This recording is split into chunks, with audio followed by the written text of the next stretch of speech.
দুর্ভাগ্যজনকভাবে আমরা দেখছি যে যত দিন যাচ্ছে পরিস্থিতি যেন জটিল হয়ে উঠছে। আমার কাছে যেটা মনে হয় যে এই যত দিন যাচ্ছে ততই যারা গণতন্ত্রে বিশ্বাস করে না, যারা জনগণের অগ্রযাত্রায় বিশ্বাস করে না, যারা একটা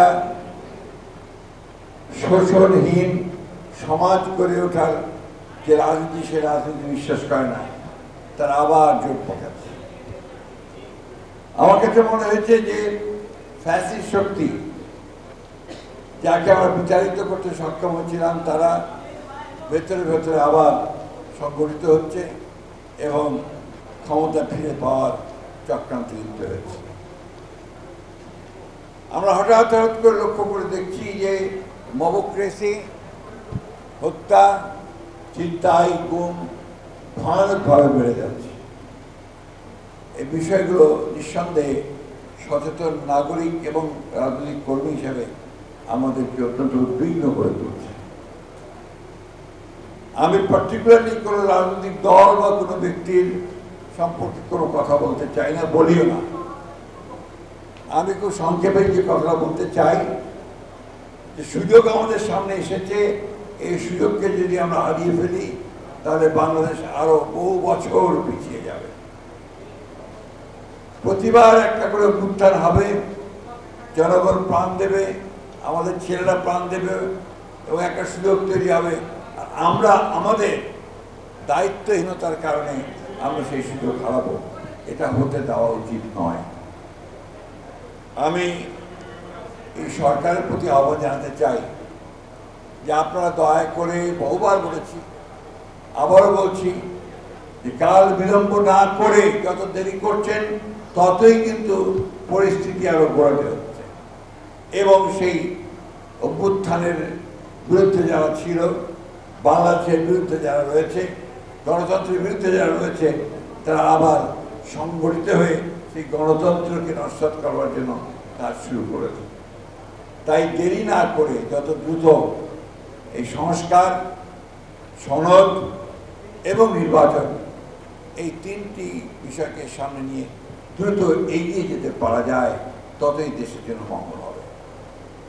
দায়িত্বটা নিঃসন্দেহে এই তত্ত্বাবধায়ক সরকারের, ইন্টারিম গভর্নমেন্টের।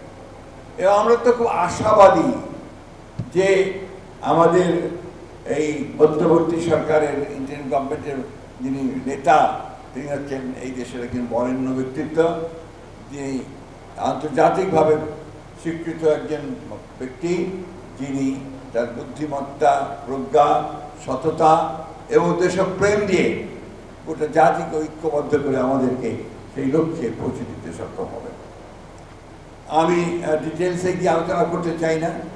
আমি শুধু একটা কথা বলতে চাই যে আমরা যারা রাজনৈতিক দলগুলো আছি, আমরা প্রমাণ করেছি যে আমরা দেশকে ভালোবাসি। আমাদের শক্তি ক্ষুদ্র হোক, বৃহৎ হোক, আমাদের যতটুকু শক্তি আমাদের আছে সেই শক্তি দিয়ে আমরা এই দেশকে কিন্তু ফ্যাসিবাদ মুক্ত করার জন্য চেষ্টা করেছি। কেউ রক্তাক্ত হয়েছে, কেউ প্রাণ দিয়েছে, কেউ কারাগারে গেছে, এমনকি দেশনেত্রী বেগম খালেদা জিয়া পর্যন্ত দীর্ঘ 6 বছর কারাগারে কাটিয়েছেন। আমাদের তারেক রহমান সাহেব এখন পর্যন্ত নির্বাসিত অবস্থায় আছে। আজকে এই দায়িত্বশীলতা যা এই আমরা দলগুলো, বিরোধী দলগুলো যা আমরা দেখিয়েছি, আমরা আশা করব যে সরকারের প্রতিটি পর্যায়ে যারা দায়িত্বে রয়েছেন, একটি সকল দলের কাছে গ্রহণযোগ্য একটা ব্যবস্থা, যেটা কি বলে বন্দোবস্ত, সেই বন্দোবস্তের একটা রূপরেখা আমাদের সামনে তুলে ধরবে এবং সেই রূপরেখা নিয়ে আমরা একমত হয়ে জনগণের কাছে যাব। নির্বাচন হবে, সেই নির্বাচনের মধ্যে আমাদের যে কমিটমেন্ট বিএনপির পক্ষ থেকে, সেখানে আমরা আবার সবাই মিলে একসাথে দেশকে নির্মাণ করার জন্য যে বিষয়গুলো আমরা কমিট করেছি, আমাদের 31 দফা, সেই 31 দফাকে বাস্তবায়িত করার জন্য আমরা কাজ করব। প্রিয় বন্ধুগণ, একটি কথা সব সমাজে মনে রাখতে হবে যে 1971 সালে পূর্বে যে নির্বাচন হয়েছিল 70, সেই 70 নির্বাচনকে অনেকে মনে করে আওয়ামী লীগের ভিক্টরি। আমি ভিন্নভাবে ভাবি। আমি ভাবি it was the victory of the people, যারা পাকিস্তানের শাসন থেকে বেরিয়ে আসতে চেয়েছিল। ইটস দ্য ভিক্টরি অফ সেই মানুষগুলোর যারা একটা স্বাধীন সার্বভৌম বাংলাদেশ দেখতে চেয়েছিল। দুর্ভাগ্য আমাদের যে স্বাধীনতা পরে পরেই আমাদের তৎকালীন শাসক গোষ্ঠী আওয়ামী লীগ তারা সেই সুযোগকে নষ্ট করেছেন। শুধু না, তারা একদিনের শাসনতা বাকশাল প্রতিষ্ঠা করেছেন এবং পরবর্তীকালে তারা গণতন্ত্রের যে সুযোগগুলো ছিল বিকশিত হবার সেই সুযোগগুলোকে তারা বিনষ্ট করেছেন।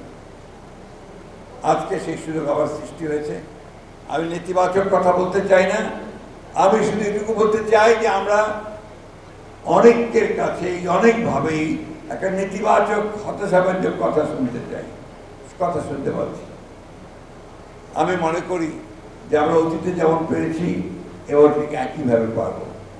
আসুন আমরা সবাই একটা বিষয়ে একমত হই যে আমাদের এই দেশকে, আমাদের এই রাষ্ট্রকে আমরা আবার ফ্যাসিবাদের হাতে ছেড়ে দেব না।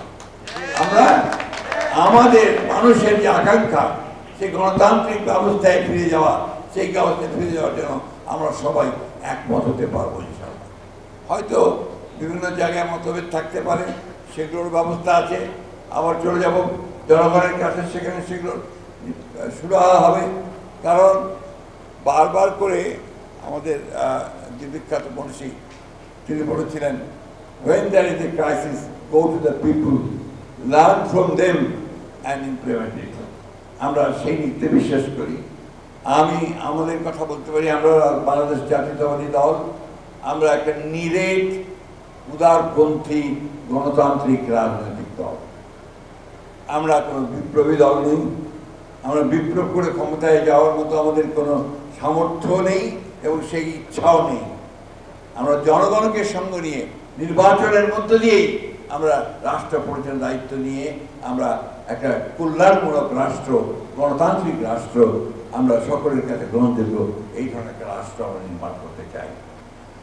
আমার মনে হয় আমরা অতীতে যেমন সমস্ত প্রতিবন্ধকতাকে উপেক্ষা করে আমরা ঘুরে দাঁড়িয়েছি, জেল জুলুম গুলি কোনো কিছুই আমাদেরকে ঠেকাতে পারেনি, তেমনি আগামী দিনগুলোতেই আমাদেরকে কোনো বাধাই আমাদেরকে ঠেকাতে পারবে না, আমাদের প্রতিবন্ধকতা সৃষ্টি করতে পারবে না। শুধু একটা কথা আপনাদেরকে বারবার মনে করিয়ে আগেও দিয়েছি, এখনও দিচ্ছি, 1971 হচ্ছে আমাদের কিন্তু মূল কথা। স্বাধীনতা যুদ্ধ আমাদের মূল কথা।